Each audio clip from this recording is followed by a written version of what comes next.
2008 2009 memang secara universal itu krisis sih.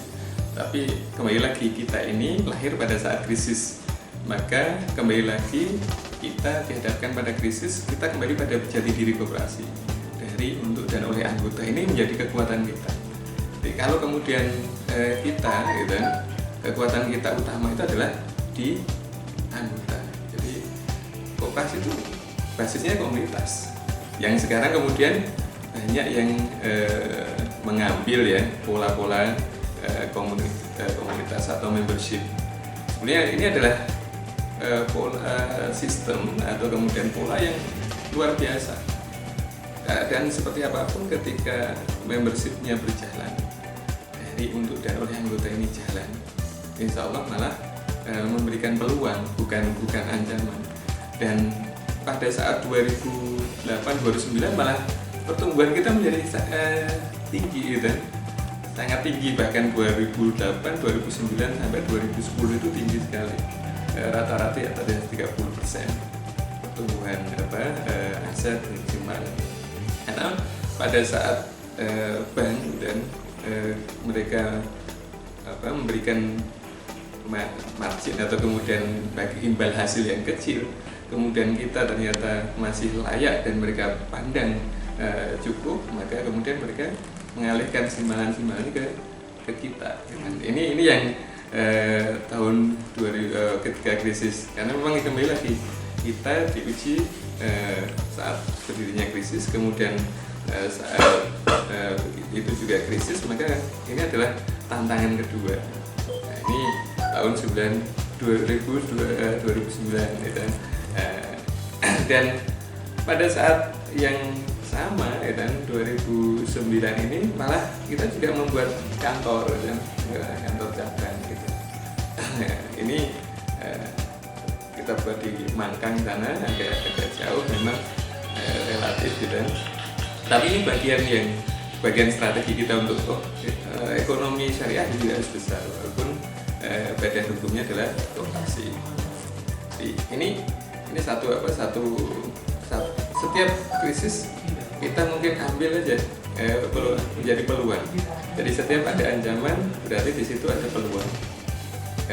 Maka kembalilah kita di mindset gitu, untuk husnudzon kepada Allah, dan ini adalah satu bagian yang sangat penting. Kalau kemudian kita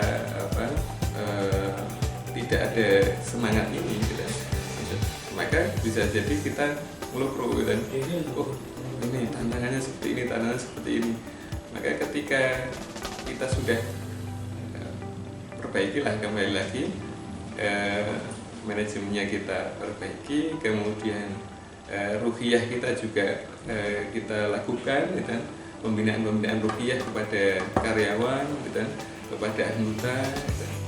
Maka insya Allah ini kebersamaan, karena tujuan utama kita berasal dari masjid, kita memanfaatkan potensi umat dengan semaksimal mungkin. Dan yang tak kalah dasarnya adalah pengembangan Baitul Mal. Jadi tahun 2008-2009 itu yang termasuk yang menjadi kekuatan adalah adanya Baitul Mal.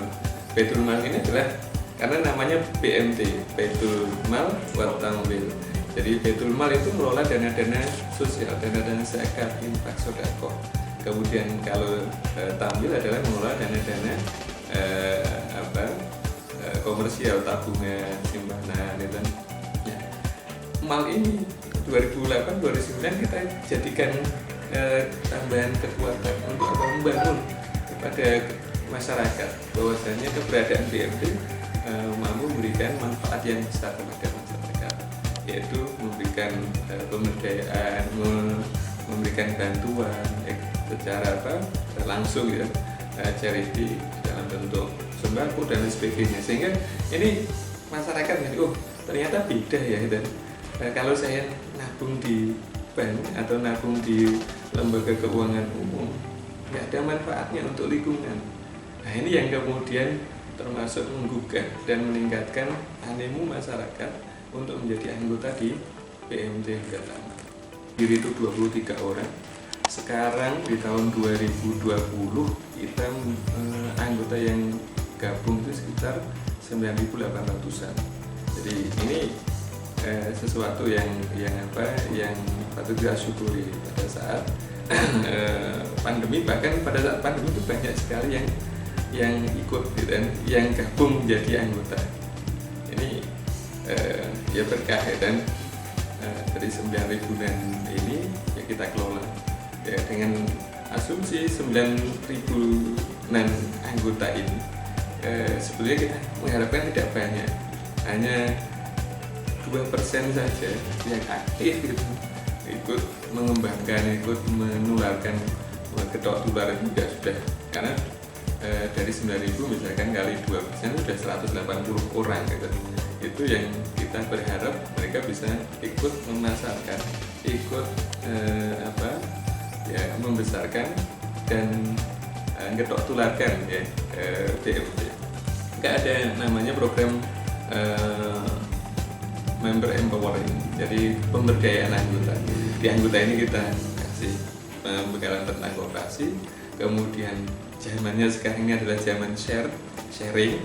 Kalau kemudian kita dapat sesuatu, kalau kita lakukan sendiri yang berat, tapi kalau kemudian kita share, dan nanti kalau anggota misalkan ada orang yang memang butuh pembiayaan dan ke kita, ya, istilahnya adalah pembiayaan, karena di syariah itu pinjaman, kalau pinjaman nggak boleh ada tambahan apapun, namanya adalah pinjaman. Kalau yang pembiayaan ini macam-macam produknya, ada produk pembiayaan mudharabah, ada pembiayaan musyarakah, ada pembiayaan murabah, ada pembiayaan ijarah, ada pembiayaan qard, ada pembiayaan rahan dan sebagainya. Nah ini ketika anggota ikut memasarkan, maka kita share. Jadi sebagian pendapatan kita ya kita bagi kepada anggota, pendapatan administrasi terutama. Nah, sehingga ketika kita mengembangkan, ya anggota ini juga ikut menjadi bagian penting, karena memang koperasi itu adalah pemiliknya adalah anggota, pengguna layanannya juga anggota. Jadi ini yang spesifik ya di koperasi. Kalau di bank kan hanya nasabah saja. Kalau di koperasi yang menggunakan layanan itu adalah pemilik koperasi, yaitu anggota. Maka ini yang ya kadang menjadi kekuatan, tapi jadi juga kadang menjadi sesuatu yang kalau tidak dipahami dengan baik, seolah-olah nanti anggota menjadi raja juga dan minta perintah-perintah. Maka kemudian kita jelaskan memang pemilik, tapi kekuatan untuk melakukan memerintah dan lain sebagainya, membuat kebijakan adalah di saat rapat anggota. Jadi rapat anggota adalah kekuasaan tertinggi di koperasi. Nah, saat kumpul lah itulah punya kekuasaan penuh. Tapi ketika jadi memanfaatkan layanan, ya harus mengikuti prosedur SOP yang sudah ditetapkan dalam rapat anggota, sehingga nggak bisa kemudian saya kan juga pemilih dan nggak bisa kemudian seenaknya sendiri, itu nggak bisa. Ini kekuatan kita. Kembali lagi nanti kekuatan anggota itu menjadi sangat penting di dalam pembangunan koperasi.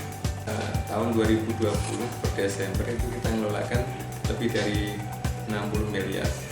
Jadi tadi dari 3 miliar kemudian jadi 61 kurang lebih ya miliar. Dan alhamdulillah pada tahun 2020 ini walaupun pandemi, malah simpanan tumbuh gitu. Simpanan kita juga tumbuh cukup signifikan, lebih dari 20% ya, tumbuhnya simpanan.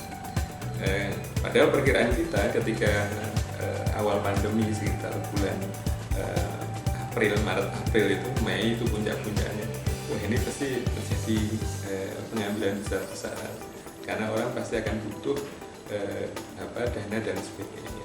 Tapi ya memang ada pengambilan, tapi alhamdulillah juga ada yang masuk dan akhirnya kita juga di 2020 ini pembiayaan kita atau dana yang kita salurkan dalam bentuk pembiayaan atau pinjaman tadi itu ya cukup besar tumbuh gitu. Tumbuhnya juga hampir 20%. Jadi ini ini menjadi satu hal yang kita syukuri, alhamdulillah pada saat pandemi gitu. Persepsi awal kita itu, wah ini kita bisa terpuruk lah begitu. Tapi di saat itu ya kita harus meningkatkan semuanya, meningkatkan ikhtiarnya, meningkatkan ya DP kepada Gusti Allah. Ini yang harus kita lakukan.